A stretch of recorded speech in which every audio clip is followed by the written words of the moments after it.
What is going on, my peoples? Welcome back to the channel. I hope everyone is healthy and well today on this beautiful day. All my new viewers joining us for the first time, welcome. Let's jump right into this video. Shout out to Watch Mojo UK. You already know the vibes. Got it right here in the corner. Today we got why British TV is better than American TV. Now, we all know British TV is better. I mean, if you guys have been keeping up with my content in the Patreon, we've been keeping up with nothing but British TV shows and series, and it's great. It's amazing. Movies too. We watched the Inbetweeners movie 1 and 2 on the Patreon. I posted on YouTube, and it was good. It was actually live on YouTube for about 30 minutes before they took it down. So I had to put it on the Patreon. I guess it was too much. It is what it is. Feel free to check out my Patreon, guys. A lot of stuff I don't post over here is over there. Let's jump right into this. I mean, like, literally, these British TV shows and panels, by far some of the best stuff I have ever seen in my life. I'm like, where have I been at all this time? You know what I'm saying? Years growing up in the U.S. I don't even watch TV no more. It's not even plugged in. I'm like, why take up a wall socket? You know, I got it unplugged. I don't even watch TV. I just lay in my bed and make videos for my peoples, man. Straight up. Let's go ahead and jump right into this. I really wanted to get into this. Highly recommended, man. Highly recommended. We're going to be seeing some big differences throughout this, for real. You know? Such as some of the British humor. Ooh. British television may not always receive the same level of worldwide recognition that American telly enjoys, but just because it isn't as well known doesn't mean it isn't great. Man. In terms of specific types of oh my gosh. Like, the British panel shows, like 8 out of 10 cats, hilarious. And that's the first one I got introduced to, like, before I started the journey. That's what made me want to start the journey. This isn't that, but this reminded me of that, like. And then I started checking out all these other shows that Britain particularly excels at. Panel shows are a prime example. There's a weird man at the back who is determinedly walking towards a door that isn't there. Panel shows are a virtual unknown commodity in the US nowadays. Yes, it's a format that has been popular stateside in the past, but they're thin on the ground now, and they're usually very focused on actually competing for points. Meanwhile, here in the UK, the points are but a means to an end. The real reason for these shows is comedy, jokes, comedy, and satire. What else emerged this week that could make Trump's meeting with Prince Charles a bit tense? He wants Shag Camilla. What? Bro, why they put this right here, right when he said that? That was wild. The likes of 8 out of 10 cats mock the weak and that could make Trump's meeting with Prince Charles a bit tense. He wants Shag Camilla. The likes of 8 out of 10 cats mock the weak, and especially QI, are all about the interactions between the panelists themselves, and the more outrageous the better. What comes from Glasgow and glows in the dark? QI was one of those recommended ones. Can I check this out on the tube, or is this Patreon only, guys? You guys know we've been keeping up with series lately, man. I've been enjoying it. That's probably what y'all really about to see on this channel, majority of. But of course, you know I keep the educational videos coming as always. But I just been loving it. Is it Sir Alex Ferguson's nose? The spontaneous repartee. And it's only funny if you actually know who the people are they're referring to, if you could catch on. I'm sorry if I pause it so much, but it's true. Some Americans can't catch on to some of the stuff British people talk about because they don't know about these British people and this and that and that. And sometimes other people from other countries they're referring to. How you gonna be able to catch on and understand it then? It's gonna go, I mean, like, right over your head. Right over your head. I'm gonna be sitting there dying laughing and you're gonna be, what? And that's gonna piss me off. Alex Ferguson's nose. The spontaneous repartee and clever answers all add up to a stream of shows we'd happily watch on Dave, on repeat, basically forever. So British comedy beats American comedy. Tell us something we don't know. Yes. And let's be honest, it isn't only the panel shows either, but it isn't just being funny that the UK has a knack for. Because boy, do we know good daytime telly when we see it. While there are various similarities between both sides of the Atlantic on this one, and in some cases UK shows have even been modelled on US predecessors, it's all about the variety with British audiences. That result is the cat's whiskers. While US networks offer talk shows and talk shows and talk shows, Britain can binge on a smorgasbord of programme types, with game shows, home, garden and cookery shows, and whole episodes of afternoon entertainment centred on the how, why and where of buying and selling antiques. Let's go bargain hunting! As much as we love Ellen DeGeneres, you just can't beat a bit of bargain hunt. Next, let's talk soaps. I used to watch the shows when I was young, about 8 a.m. in the morning, when I used to be bidding. I used to be watching The Biz. I used to be into it too. Fascinating what you could really get. You could get a car out here in the U.S. for a couple $100 if nobody really wanted it for real. If it's high-tension melodrama you're after, then it's primetime viewing in these parts. I don't employ blokes who terrorise women. Hey? You right. While the humble soap has fallen by the wayside in America, nudged out in favour of an ever-lengthening list of CSI and Law and Order types, not only are the likes of Corrie and EastEnders still popular in Britain, but they're also better executed. So you want me to stay in here? You need to do your punishment, Bobby. Yes, the storylines are absurd, and the characters are outrageous. Time. And all of those characters seem to spend all of their time in the pub.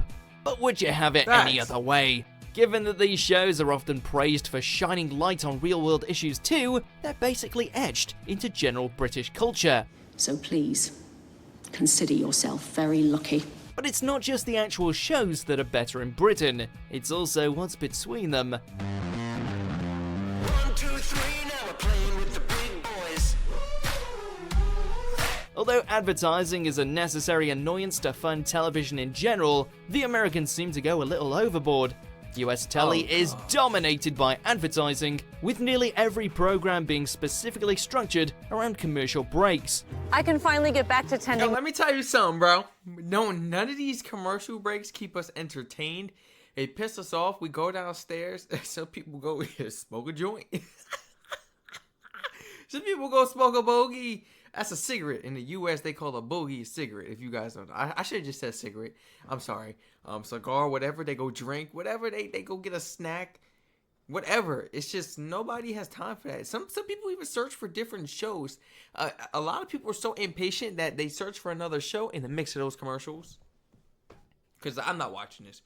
And you drill it in our heads. We've seen these commercials so many times throughout the day. It's annoying. And then you play the same stuff. You keep playing it. You keep playing it. You keep playing it. Like, I don't. It's annoying, you know. Like, I might want to see all that. Program being specifically structured around commercial breaks. And it don't be funny. No humor, nothing. Nothing to keep us there laughing or none of that. Finally get back to tending my garden. I can finally fight my wife's new husband, Danny Krause. Meanwhile, though it's true we still have to endure the ads in the UK, they're not nearly as frequent or as lengthy, and if you're watching the BBC... Fact, and they not as long. Y'all be killing us with them long videos, them long ads and commercials. Y'all be killing us. I look at the UK's, man, they be quick. Quick little adverts, man. Get to the point, you understand the message, it's funny, it's catchy, da-da-da-da-da. Some of them even got jingles.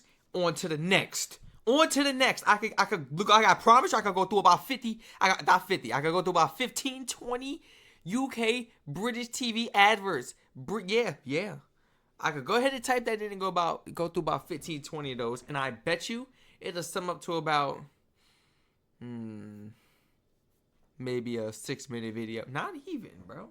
Because they be a couple of seconds. It might be like a 3-minute, 4-minute video. Mind you, one commercial alone, like one of the longest commercials I've ever experienced was like 6 minutes. I'm not going to lie. It was an Azurk, something like that. Some allergy medicine, yeah. Mad long. And then they have a channel dedicated to just promotion, just commercials. Like just advertisements.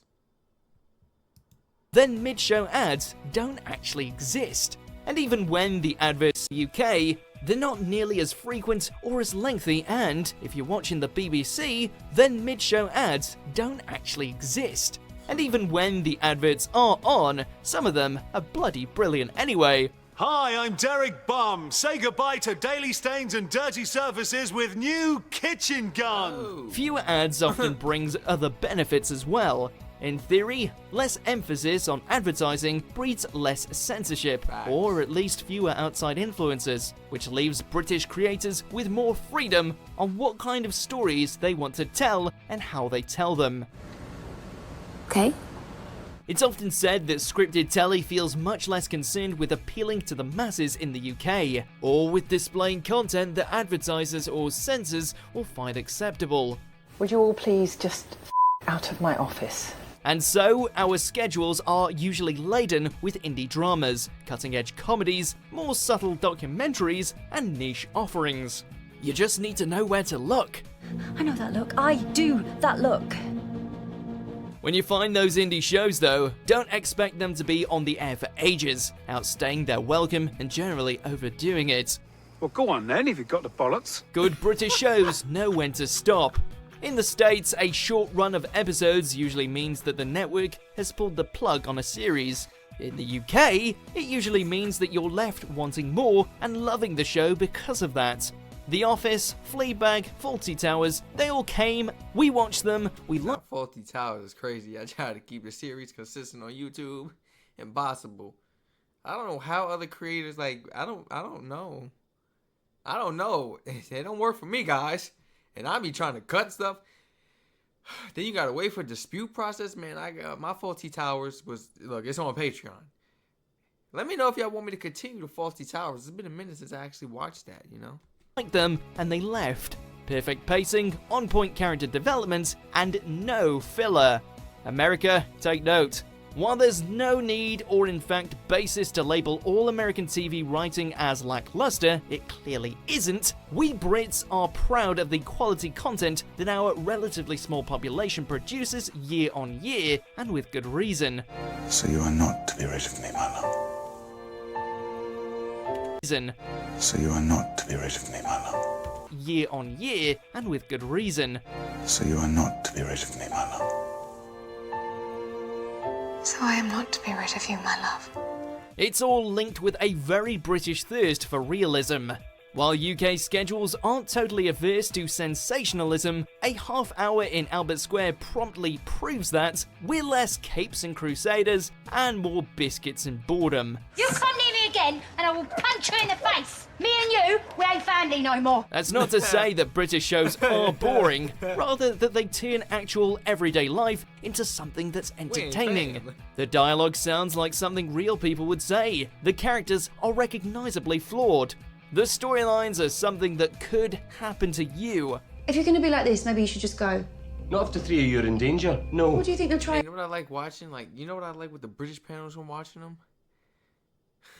It don't matter who it is. It could be a school teacher or something, like a principal, whatever. It's like they always find some way to relate to the people, whether it's going to the pub, going outside, blowing that gas, a cigarette maybe, or a cigar, like whatever. You know, hanging out, go partying, just talking a lot of crap, a lot of smack with your friends, playing cards or whatever. Like, it's so relatable, you know. The people in the U.S., like the characters and stuff, are kind of portrayed as perfect or something. Like, you kind of get to imagining, like, what would these people be like in person? Like, oh my gosh, do you see me in person? You're nothing like your character, you know. It's like I don't know. British TV is so much better. It's coming from an American.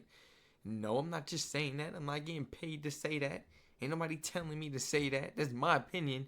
We got proof, living proof on this channel of the stuff we've been watching and stuff, guys.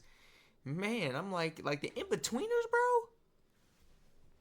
Where would you know how many people would truly love these people out here watch stuff like Stranger Things? Do y'all watch Stranger Things? I never watched it before, but really popular, I guess.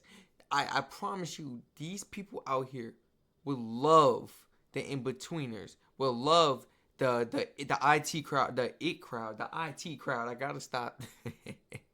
The IT crowd, you know, Taskmasters, this, that. There's so much stuff for them to tune into. give it a shot. It's just the fact that it's not really like promoted over here in the US. We got to take it upon ourselves to know somebody or to see it, luckily see it somewhere being advertised online over here in the US. Like, come on. You know they're going to block that out and advertise something from the US. Like, it's rare, or we got to go out ourselves and we got to explore and find it like how I do. You know, you guys recommend stuff, and I got to go out and search stuff, like, you know, to be able to watch and this, that, and it's just beautiful. People got to do that, man. I wish it was, you know, should I say more projected out here in the U.S. Like, I wish more people knew about this. I wish it was promoted more. Let's make it, you know, more known. How is that even possible? How can we make this more known in the U.S.? We got, I don't know, like it don't gotta be, you know, advertisements, adverts, this and that, but I'm talking about, it should definitely be like the safety adverts, this and that. We definitely could use those, some of the PSAs, in-betweeners, you know, shows like that, and game shows, and well, not game shows, British panels, excuse me. My goodness. I don't know. Again? I don't know, do I? Even with the more outlandish British shows, did someone say Doctor Who? There's a focus on finding the real in amongst the weird. And while there definitely are American examples of this, it's a British specialty. There's more. The result? You could say that British telly prompts more introspection and self-awareness. Yeah. It's subtler. You'll watch it, and then you'll find yourself randomly thinking about it in a week's time. The big, bold, brash, and even bigger budgets of American entertainment clearly has its place. But there's something to be said for stories that make you think, question, and wonder what the heck life's all about, as well. And Britain's got that down to a T. Give my regards to Mrs. Thursday. And that's why we believe that British telly is better than American TV. What do you think? Do you agree or disagree entirely? Or are you undecided? Either way... Oh, I agree. 1,000%, man. We got to get some more Americans over here on the channels, man. We got to get some more Americans over here on the channels. Like, so they could check some of this stuff out and be part of the family and, you know, get with it for real. Because a lot of stuff they would enjoy, man. Oh, especially the people that don't watch stuff like Stranger Things and like, I don't know, cartoons and like the old sitcom shows like iCarly, Victorious, stuff like that, Zoe 101, like, you know, this is where it's at. All age groups can watch it, man. I could imagine how the kids are out there in the UK cracking jokes. The humor is to the roof. Yeah. Everybody, please feel free to share your honest thoughts and opinions on this wonderful video brought to us today. Please feel free to smash that thumbs up button, subscribe, turn all post notifications on. Of course, only if you enjoyed this video, man. If not, feel free to give a brother some feedback in the comments. And yeah, I read all comments, man, and I don't take it to heart. I ain't want to know that. Look, I take advice, you know, when it's given. This is how we progress as people. This is how we will progress as a channel, as a community, as a family. You see what I'm saying? We got to get better. I got my camera right there charging, guys. Ooh, stay tuned for next video. Once I get the lighting and everything fixed on it, better believe we gonna be making video with that camera. 4K. It's something special for my people. Y'all deserve it. The quality is gonna be there. I'm talking about Chris. Everyone stay safe. Feel free to check out my Twitch and Patreon and all my other YouTube channels. I love y'all, and I hope to catch y'all in the next reaction video. Let me know in the comments, as an American, as a Brit, as someone coming from another country, do you find, like, we're talking about this specifically, do you find, you know, UK British panels, TV shows more entertaining than American TV? Or do you find American TV more entertaining than the British comedy shows panels? Let me know, man. You know, TV shows and all that. Yeah, what about the comedy, you know, stand-ups and comedy shows too? Let me know as well.